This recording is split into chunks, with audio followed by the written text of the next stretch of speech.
Hi, I'm Danny Rabb. I'm going to be presenting and speaking about the socioecological model of Washington State and its homeless population. This presentation is by me, Danielle Rem, Amanda Lawson, Christina Slack, and Marissa Fosher. This presentation is for Eastern Washington University in partial fulfillment of Foundations of Public Health with Professor Westhoff. I'm going to start by speaking a little bit about the background of the homeless population in Washington State. Washington State has a growing homeless population. Since 2007, it has been steadily rising. Housing is part of the issue that has led to this problem. Individuals are already living in poverty, and there are people that are living in low-income situations.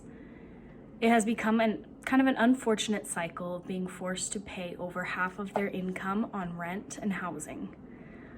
This impacts over 70% of individuals in the category of low income. This leads to an increased risk for these individuals to become homeless. The rate of homelessness is high in Washington. For every 10,000 people, there are 30.1 people that are homeless. Since 2013, the rate has increased from 17,000 to almost 23,000 people. This is an increase of 66%. Unsheltered people is another term that we tend to use for homeless people, and it's loosely defined as people who are living in non-humane habitats. This can be anything from cars to parks, sidewalks, abandoned buildings, and locations like that. As we know that Washington State is facing a homeless crisis, and most of the country is as well. There are plans in motion to improve this situation. Washington State has developed a plan called Homeless Housing Strategic Plan. This is used to assess the conditions, collect information for the state, federal, and local funding ideas so they can collect data for opportunities to improve the homeless rates and find ways to improve housing. There's also the Housing Opportunities Act.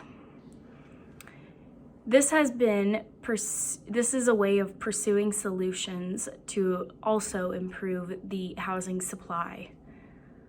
This can be anything like performance improvement, strategizing, and overall its goal is to leave no one outside.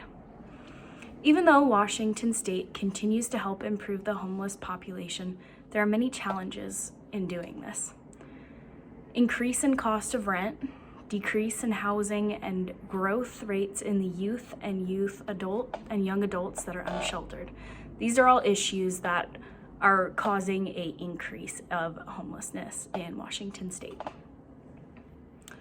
Homelessness can have many different definitions. According to the Substance Abuse and Mental Health Services Administration, the people that are considered to be experiencing homelessness are individuals or families who lack regular or fixed nighttime residence. This can include people living in emergency shelters, transitional housing, and places that are not meant for habitation. This also means families who lose their primary residence. This can also count for people who are under the age of 25, maybe have ran away from home, and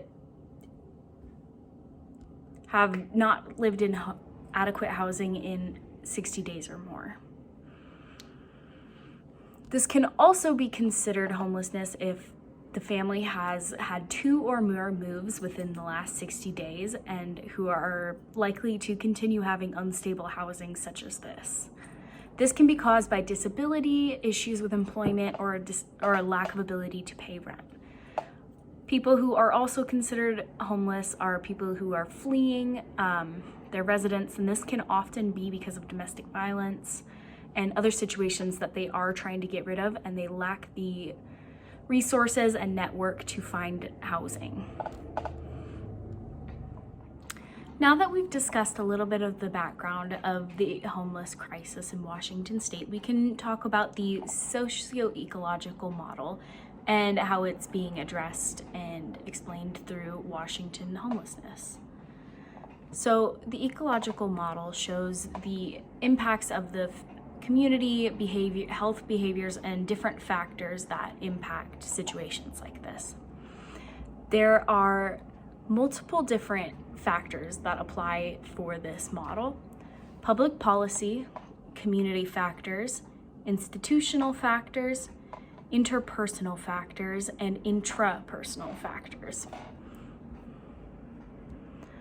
Public policy is, for example, for the homeless population, their goal is to bring opportunities to light for these people that are suffering from homelessness. For example, in Washington state, tiny homes and shelters are being opened in order to give people more access to a livable place instead of being stuck in unsheltered areas.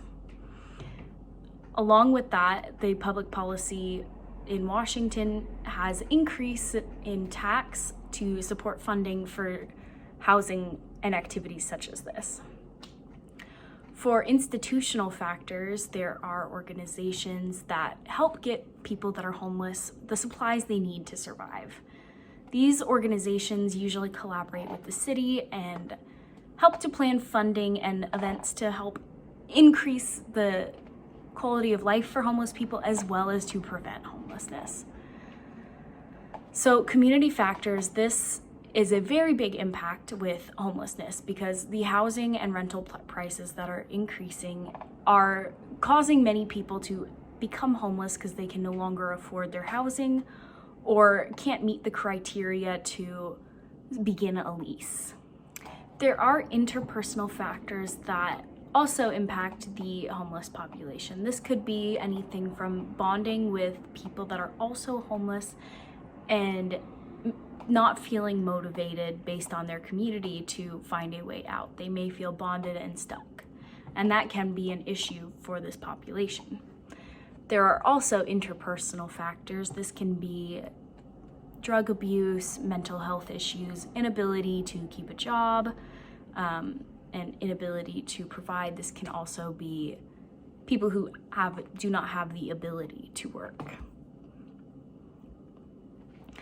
Homelessness does not just impact the individuals, but it also impacts the community. This is kind of something I didn't think about before doing this project and working on the socio-ecological model. Homelessness is just not only bad for the people in the situation, but it is also negative for the public and communities.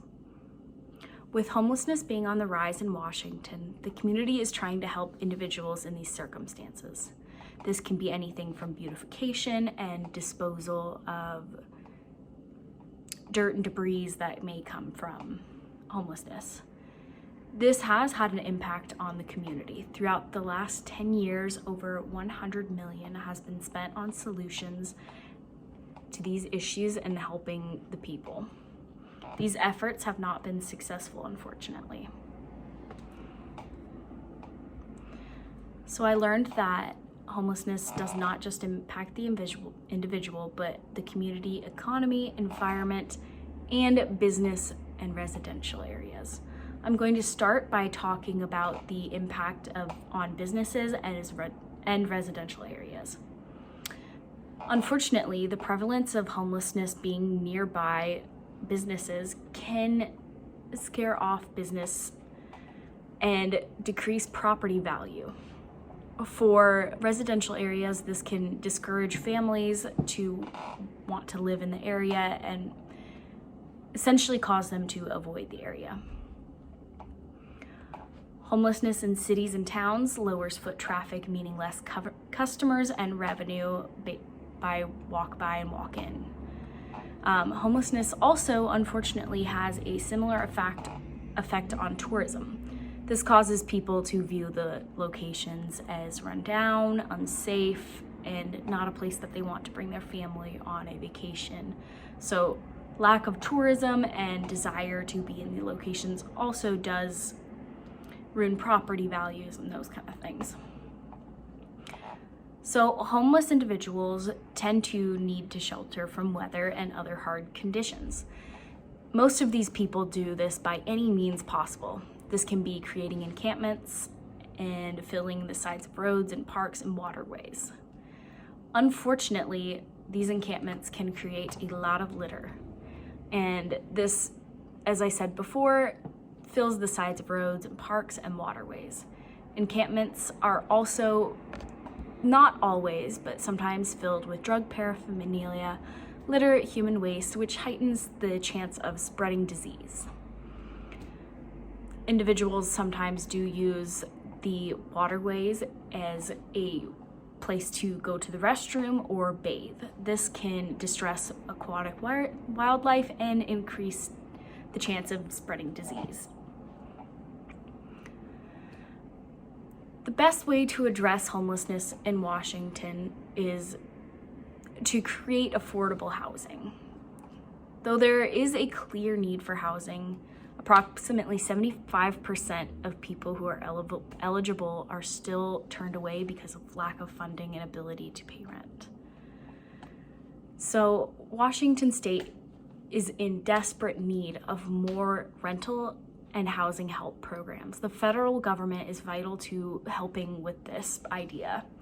They need to help by providing funds and creating programs to help with creating more housing. This can be done hopefully through the National Housing Trust Fund.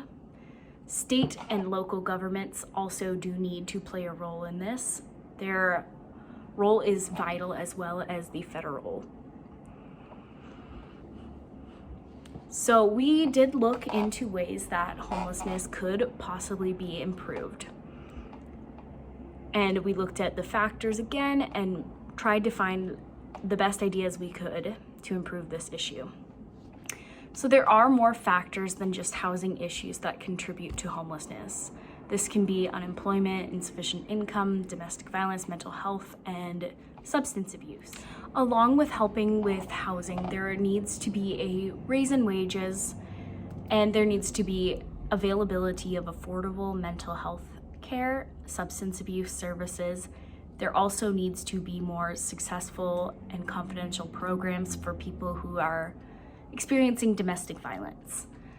There also needs to be a way for people to get better financial income and unemployment help. And then there needs to be more opportunity for employment and mental help. So this can be programs to help people learn how to get ready for interviews and jobs. These programs would need to be confidential and as supportive as possible.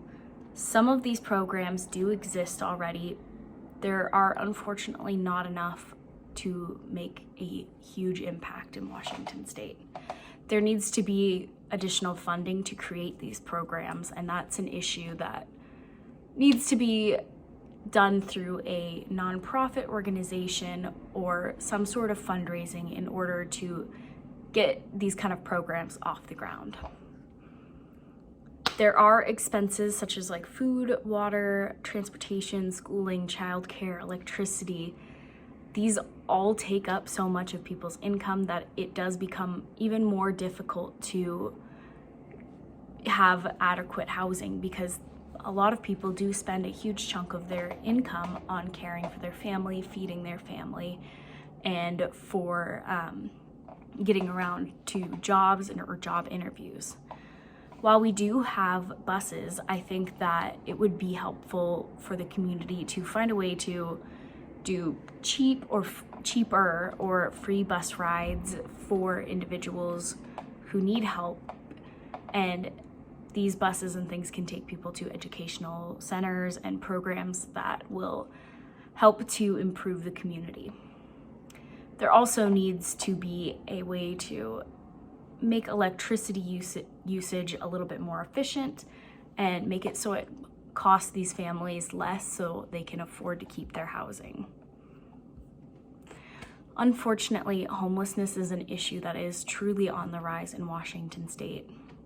Many people need help, and We want to be able to be that help and find ways to improve these situations.